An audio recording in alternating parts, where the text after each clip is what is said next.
Avant de parler du masque en lui-même, il est important de parler de qui est Guy Fawkes pour comprendre les raisons qui ont fait de ce masque un symbole important du XXIe siècle. C'est en octobre 1605 qu'une lettre anonyme parvint au roi d'Angleterre Jacques Ier, dont le contenu relatait d'un complot visant à balayer la monarchie d'une Angleterre protestante afin de faire régner un régime catholique.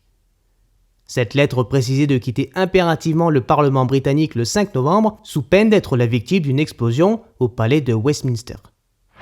Une perquisition est alors demandée, et c'est dans les réserves du Parlement, dissimulées derrière certaines piles de bois, que de nombreux barils de poudre étaient entreposés avec non loin d'eux un certain John Johnson, qui n'eut pas le temps d'allumer ces fameux barils car il fut arrêté les allumettes à la main.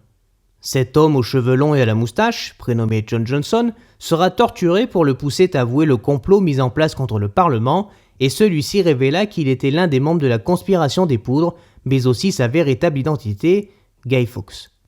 L'attentat fut